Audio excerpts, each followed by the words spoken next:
In this time of revamps, rehashes, reboots, and reimaginings, or whatever word Hollywood wants to call unoriginal ideas, it is hard to get excited since the majority of them completely fail at being anywhere near as good as the original ideas they're supposed to be improving on for modern audiences.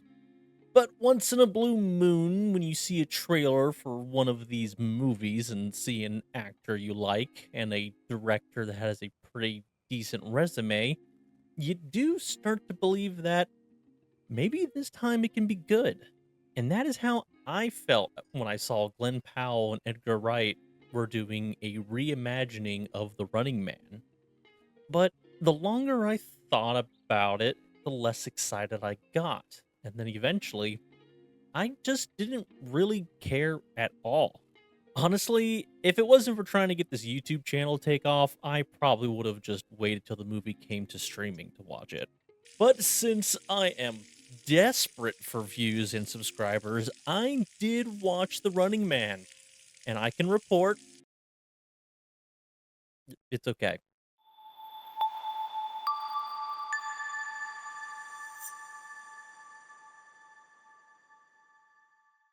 The Running Man 2025 suffers from being too long and not entirely sure what it wants to be.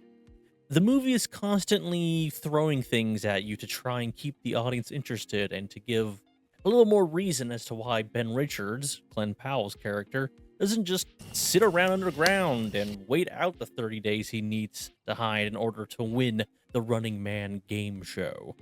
And it doesn't really do character development.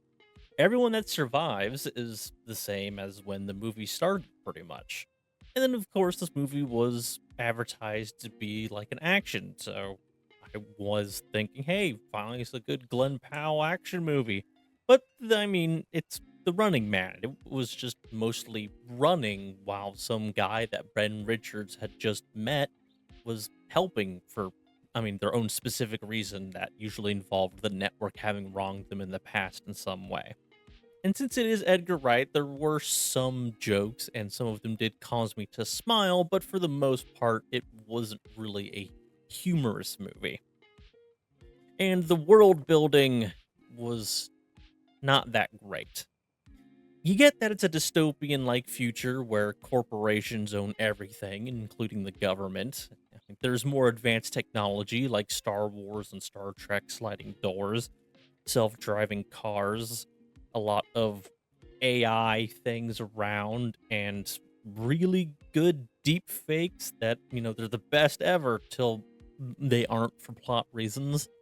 And then floating camera ball things, weird looking guns that aren't any more powerful or different than guns today.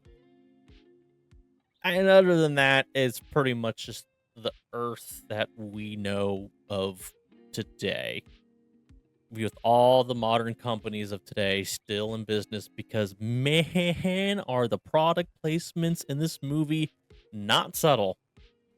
We got Monster and Coke and Big Red and all kinds of shit just explicitly in your face, not even subtle at all.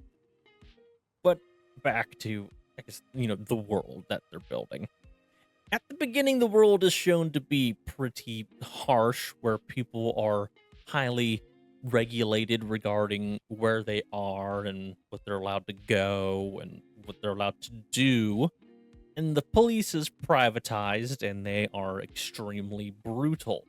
But then, after the Running Man show stuff starts, it turns into pretty much just the average shithole city. And it's the countryside.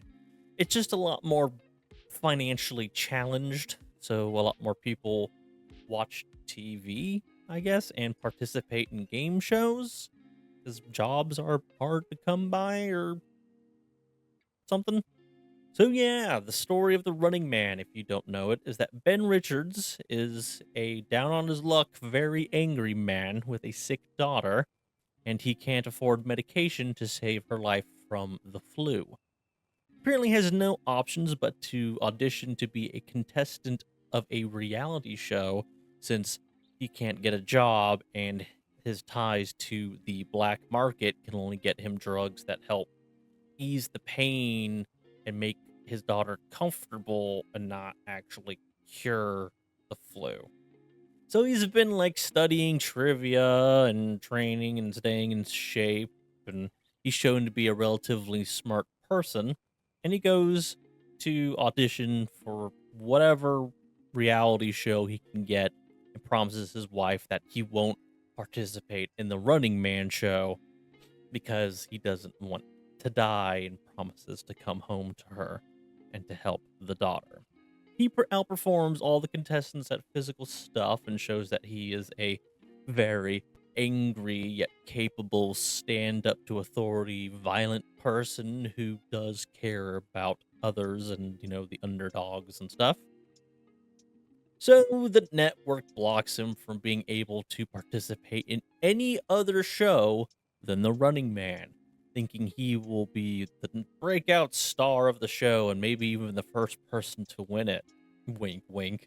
He accepts to be a part of the show since he's given money up front that is enough to save his daughter, and if he wins, he will be able to change their lives entirely. So yeah, the game begins. He runs. He gets help from civilians that have issues with the network that keeping them down. He learns how the network is corrupt and manipulative, and controls the outcome of the show. Sees more of the real world, becomes a beacon of hope. He is reluctant to kill at first, but eventually gives in to the need to kill. And then we have the ending, which I won't spoil. The rules of the show are pretty straightforward. He has to survive 30 days while being hunted by 5 hunters and the cops and any daring civilian with a gun that wants a cash reward. Yep, the civilians get money for reporting the sighting of a runner or killing one. And the runners get money for every day that they survive and the 1 billion at the end of the 30 day. But they do have to record 7 minutes of footage every day and drop tapes off into designated mailboxes before the day is over or they are disqualified. They are also allowed to pretty much kill anybody they have to kill in order to survive. The fact that the contestants have to drop off video files in mailboxes, I think, is actually a good way to make sure that the runners have to come out of hiding and not just be in the mountains or underground or something. Although them being able to, pre-record any of the messages, not have to prove a date or what they're doing or anything, and that they just have anybody that they pay or bribe or threaten or whatever to drop off the messages to mailbox once a day seems like an obvious workaround to that whole rule, and it's pretty surprising that no one had done that yet in like the 6 seasons that the show had already run, and that had no one has won the show. And they tried to show about how no one won the show because they type of people that they picked to be the runners and how the hunters could always find runners and how they can manipulate things and all that, and it didn't work very well for me. Thought it was very underutilized while also trying to pack in a lot, and like Ben never really got turned in or observed by civilians, even though he was not liked by the audience or the general public at the beginning of the run. And a lot of why didn't any of that stuff and any of this that makes sense kind of questions that would pop up would just be explained away by the fact that the network is orchestrating everything in order to have better ratings. That was kind of just the default of if you have a question as to why this, we go, well, it was entertaining, wasn't it? Well, that's why. The network is making it so it's entertaining. Sometimes making good sense, but other times feeling lazy. Overall, I would say that this is not Edgar Wright's best work. It's not the tightest script. The dialogue is not too original or clever. The pacing is way off, and it's just rushing through a bunch of half baked ideas. It is a movie that is too long, and it just keeps trying to change Ben's motivations back and forth. This just think back to his kids doing this because the network's evil. So it was it's just they're trying too much stuff. The acting, though, was very entertaining. Glenn Powell carries this movie, and I enjoyed what little of Michael Cera we got, even if it was just him being another Michael Cera character. Lee Pace was also pretty good, and the rest of the cast was a mixture of okay to kind of phoning it in. Overall, it's a pretty simple story, and it has a lot of messaging and themes about media controlling people, dangers of AI and deepfakes, resistance against oppression, corporatism bad, and working man to save family kind of stuff. There isn't really like any woke or too modern political messaging or anything, but it is pretty noticeable that the casting director had some check marks they had to fill. All the bad people are white guys, while the good guys are Glenn Powell and the socially awkward, along with the diverse and the gay. It isn't like a, hey, look, I'm black or gay and I'm going to prove myself as one of the runners, or hey, I'm the most repressed of all of the people kind of stuff. It's just something visually that is hard not to pick up on. Story, dialogue, script, all that doesn't really have any of that stuff. It's more just casting decisions and then just throwing in that, hey, the girl's gay, and blowing the money given to her from the show at a strip club when she gets caught. It really mostly is just the Glenn Powell against the network movie. So yeah, it is a movie though.